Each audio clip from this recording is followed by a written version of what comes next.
ស្វាគមន៍អ្នកទាំងអស់គ្នាមកកាន់ការស្រាយរឿងថ្មីដែលជារដូវកាលទី2នៃរឿងបោះតង់ធ្វើម្ហូបនៅពិភពវេទមន្តហ្នឹងហើយចឹងយើងចង់ដឹងថាតាមមកកដានឹងបង្ហាញវិធីធ្វើម្ហូបអ្វីខ្លះទៀតតោះយើងទៅមើលសាច់រឿងទាំងអស់គ្នាដែលដំណើរផ្សងព្រេងរបស់មកកដាហ្នឹងគឺបានមកដល់ក្នុងព្រៃមួយដែលមានពីងពាងយក្សចង់វាយប្រហារកូនទន្សាយតូចហើយហ្វាហ្នឹងក៏ប្រើរន្ទះបាញ់ឆក់ពីងពាងនោះខ្លោចបាត់ទៅតែមិនបានមានរៀបរាប់សាច់រឿងមិនបានដល់ដំណាក់កាលហ្នឹងចឹងព្រោះរដូវកាលទី1ហ្នឹងគឺបានសម្រាយរួចរាល់ហើយបាទអញ្ចឹងអ្នកទាំងអស់គ្នាអាចចូលទៅឆែកមើលបានហើយកុំភ្លេចជួយចុចប៊ូតុង Subscribe ម្នាក់មួយផងបាទ Please sir, I want some more. ចេះយើងមកបន្តសាច់រឿងយើងទៀតក្រោយពីឆក់ងាប់ពីពីងអស់មកកដាហ្នឹងក៏រើសមកទុកក្នុងអាទីបោករបស់គេហ្វែថាពីពីងហ្នឹងសាច់វាឆ្ងាញ់ទោះត្រង់សម្បកការពារវាហ្នឹងគឺខាំមិនដាច់នោះទេស្រួយក៏ចង់មកបាញ់ពីវដែរតែពេលហ្នឹងវាជាប់ដេកលក់តម្រាំតែភ្នាក់ឡើងហ្នឹងអស់សัตว์បាញ់ទៅហើយមកកដាក៏បាននិយាយផ្អែលហើយជាមួយស្រួយធ្វើឲ្យហ្វែហ្នឹងចំណែនតែមកកដាក៏តបវិញដែលគេធ្វើតាមហ្វែហ្នឹងគ្រប់យ៉ាងហើយមកចំណែននឹងស្រួយធ្វើអីចឹង fan ហ្នឹងក៏ប្រើឲ្យមកកដាធ្វើអីស៊ីយ៉ាងទៅមកកដាក៏ចង់ធ្វើខ្ជិលសាដែលខ្មែរយើងហៅថាគៀវហ្នឹងចឹងគេក៏ប្រើស្គៀផ្សារអនឡាញហ្នឹងទិញម្សៅខ្ចប់ធ្វើគៀវនិងគ្រឿងក្រៅខ្លះៗទិញឲ្យគេក៏បានហាន់បន្លែហើយបន្ថែមសខ្ញីនិងខ្ទឹមសស្រាទឹកស៊ីអ៊ីវដុំស៊ុបខ្នុរទៅលើសាច់មេតបជ្រូកហ្នឹងហើយក៏ច្របាច់រហូតវាស្អិតរមួតចូលគ្នាហើយដាក់បន្លែចូលរួចច្របល់ទៀតរួចក៏យកមកខ្ចប់ដោយប្រើជាមួយម្សៅខ្ចប់ហ្នឹងស្រួយក៏មកជួយខ្ចប់ផងដែរចឹងពីអ្នកគេហ្នឹងខ្ចប់រហូតបានពេញចានហើយមកកដាក៏បានយកគៀវនោះមកចៀនពេលវាចាប់ផ្ដើមមានពណ៌គេក៏ចាក់ទឹកម្សៅនេះចូលឲ្យបិទគម្របពេលដែលពុះក៏ចាក់ប្រេងចូលទៅគេក៏ឡាប់ដាក់មួយចានមករួចជាការស្រេចអញ្ចឹងបីអ្នកគេក៏មកហូបយ៉ាងឈ្ងុយឆ្ងាញ់អញ្ចឹងទៅតែពេលដែលមកកដាកំពុងហូបយ៉ាងមានក្តីសុខនោះអ្នកតូចមួយក៏ហោះមកបុកមុខរបស់គេដែលវានឹងគឺជា Pixie Dragon ដែលជាប្រភេទសត្វកម្រដែលឃើញវាចង់ស៊ីគៀវមកកដាក៏ឲ្យវាម្ដុំវាស៊ីទៅឆ្ងាញ់ក៏បានទាថែមអញ្ចឹងមកកដាក៏ឲ្យមួយចានតែម្ដងទៅហើយក៏បានប្រាប់ថាក៏មើលងាយវាឃើញតូចអសោះអ្នកតូចនេះមានល្បឿនលឿនហើយអាចប្រើវេទមន្តបានគ្រប់ធាតុទាំងអស់អ្នកនឹងស៊ីឲ្យក៏ស្ទឹងមកភ្ជាប់តំណែងសត្វចិញ្ចឹមជាមួយមកកដាហើយពីអ្នកគេក៏អាចនិយាយជាមួយគ្នាបានតែមកកដាហ្នឹងឲ្យអ្នកនឹងពិចារណាឡើងវិញទៅតែអ្នកតូចហ្នឹងបានពិចារណាជាយូរណាស់មកហើយគឺគេនឹងចង់មកតាមមកកដាព្រោះថាបានស៊ីរបស់ឆ្ងាញ់អ្នកតូច fan នឹងស្រួយហ្នឹងក៏និយាយត្រូវៗគ្នាផងដែរអញ្ចឹងអ្នកហ្នឹងក៏ប្រាប់ឲ្យមកកដាដាក់ឈ្មោះឲ្យខ្លួនមកកដាក៏ដាក់ឈ្មោះគេថាដូរ៉ាច័ន្ទតែអ្នកតូចហ្នឹងមិនពេញចិត្តនោះទេប៉ុន្តែឈ្មោះហ្នឹងបានចែកលើតារាងតនន័យរបស់វារួចទៅហើយអ្នកហ្នឹងអាយុ116ឆ្នាំហើយក៏ជួយសម្រាប់ពលរដ្ឋដែលដំបងពេលគេជួបមកកដាហ្នឹងមកកដាបំរុងដាក់ឈ្មោះឆ្កែឆ្មាគេថែមទៀតផងអញ្ចឹងរឿងឈ្មោះហ្នឹងក៏ចាប់ត្រឹមហ្នឹងក្រោយមកកដាក៏បានយកដូរ៉ាហ្នឹងមកចោលឈ្មោះធ្វើជាសត្វចិញ្ចឹមនៅគៀភ្លាមនោះម្ចាស់គៀហ្នឹងក៏មកជួបនឹងមកកដាដែលគាត់មានឈ្មោះថា Rodolph ហើយគាត់ចង់ឲ្យមកកដាធ្វើខ្វែងមួយឲ្យគាត់ដោយសារនៅក្នុងព្រៃហ្នឹងវាចម្លែកព្រោះមិនតាន់ដល់រដូវបន្តពូជផងស្រាប់តែសត្វក្នុងព្រៃហ្នឹងមានសភាពការជាងរាល់ដង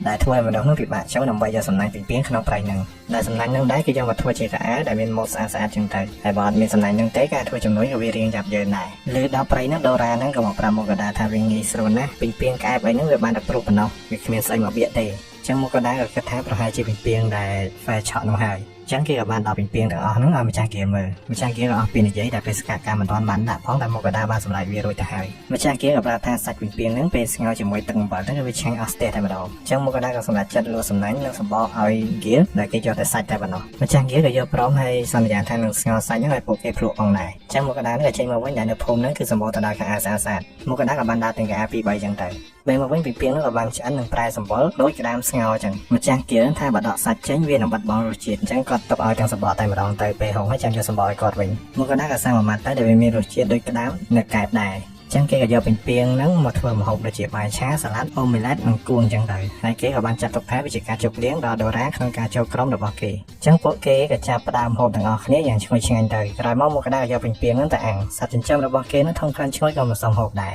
ចឹងមកកដាក៏ចែកឲ្យពួកគេតែចិត្តមិនសូវចង់ពេលហ្នឹងដូរ៉ាក៏ថាគេដេញតាមមកកដាហ្នឹងគឺមិនខុសមែនដែលគេតាមពីក្រុងការ៉េលីណាតែពេលហ្នឹងរកមិនឃើញចឹងគេក៏ចូលក្នុងព្រៃនេះធ្វើឲ្យសត្វក្នុងនេះខឹងជាខ្លាំងហើយនេះទៅធ្វើឲ្យសត្វក្នុងព្រៃហ្នឹងឃើញអីវាយហ្នឹងដើម្បីគេចេញពីដូរ៉ាហើយពីពេលហ្នឹងក៏ត្រូវបានហ្វែឆក់បកាច់អស់ទៅក្រោយមកកដាក៏មកងូតទឹកជាមួយស្រួយរួចក៏មកដេកដែលគេមិនបានថ្វាយដង្វាយដល់ព្រះនោះទេ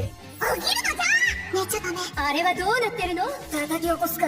ស្អែកឡើងមកកដាក៏យកសម្បកនោះមកឲ្យរ៉ូដូហ្វហើយក៏យកសាច់ពីពីងនោះមកឲ្យគាត់ផងដែរពេលនោះមកកដាក៏សួរថាមានកន្លែងណាគេចេះវះសាច់នៀកឬអត់ចឹងគាត់ក៏ឲ្យកដាមួយទៅមកកដាដែលជាឈ្មោះម្ចាស់ហ្គៀលនៅដែនចិននៃក្រុងដូឡានអេរ៉ាឡែនដែលគាត់ដឹងពីនៀកច្រើនអញ្ចឹងក្រុងមកកដានេះចេញដំណើរទៅរហូតមកដល់ក្រុងដូឡានដែលជាក្រុងសម្បូរទៅដោយដែនចិនតែមុននឹងចូលបានគេត្រូវតម្រង់ជួរឆែកឆេរជាមុនសិនតែពេលតម្រង់ជួរនោះហ្វែក៏បានធ្វើឲ្យអ្នកឈរនៅហ្នឹងភ័យខ្លាចអញ្ចឹងទាហានក៏បានមកសួរនាំមកកដាក៏បង្ហាញកាតគេដែលហ្វែនិងសត្វដទៃទៀតនេះគឺជាសត្វចិញ្ចឹមរបស់គេពេលនោះម្ចាស់ហ្គៀលម្នាក់ឈ្មោះអេរ៉ា ឡានចេញមកនឹងអាងថាមកកដាជាភ្ញៀវរបស់ខ្លួនអញ្ចឹងពួកគេក៏មកនិយាយរបស់អេឡែននិយាយអេឡែនមកសុដែលអេឡែននឹងបានទទួលយ៉ាងដិតដល់ជាពិសេសគឺដូរ៉ាដែលគាត់នឹងចូលចិត្តនេះខ្លាំងមែនទែនហើយក៏បានយកមេឈើដែលបញ្ចូលម៉ាណានឹងឲ្យដូរ៉ាអង្គុយតែដូរ៉ាក៏ទៅអង្គុយលើសាឡុងធម្មតាអញ្ចឹងគេឲ្យយកទឹកផ្កាដែលសម្បូរទៅដោយម៉ាណានឹងឲ្យដូរ៉ាទៀតតែដូរ៉ាមិនផឹកនោះទេចឹងអេឡានក៏បានកត់ត្រាទុកហើយមកកដានេះក៏ចង់ឲ្យអេឡានជួយវះសាច់នេះឲ្យគេចឹងទៅព្រាមណាអេឡានក៏នាំពួកគេមកបន្ទប់ដែរវ៉ាន់ហើយក៏ជួបនឹងចំណុចការម្ចាស់ហ្គីលអូហ្គើចឹងអេឡានក៏រៀបចំវះសាច់នេះនោះហើយក៏និយាយពីប្រវត្តិគេកាលពី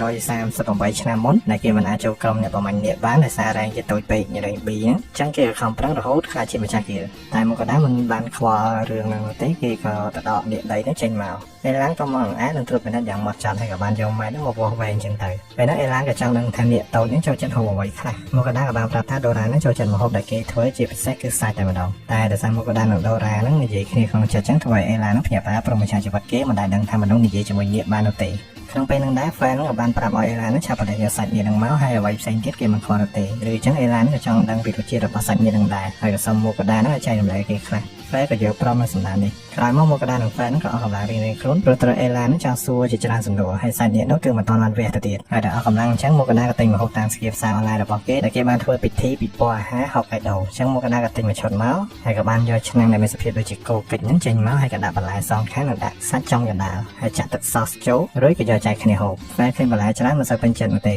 តែពេលស៊ីទៅក៏រសើបថាឆ្ងាញ់ក្រោយហូបរួចមកកដាយកនំហ្នឹងមកហែកញ៉ាំសួយហ្នឹងក៏សុំស៊ីដែរហើយអ្នកផ្សេងហ្នឹងក៏មកដណ្ដើមស៊ីទាំងអស់គ្នាទៅសាច់ឡើងមកកដាក៏មកគេដើម្បីយកសាច់ញាតែអេឡានហ្នឹងមិនតន់នៅវះសាច់ញានោះទេអញ្ចឹងគេក៏បានមកមើលការវះរបស់អេឡានទាំងអស់គ្នាដែលដំបូងគឺត្រូវប្រហូរឈាមជាមុនសិនដែលកំបិតពិសេសធ្វើដោយមីស្រីតែពេលយកមកកាប់នេះដីហ្នឹងក៏បានបាក់ជាពីរ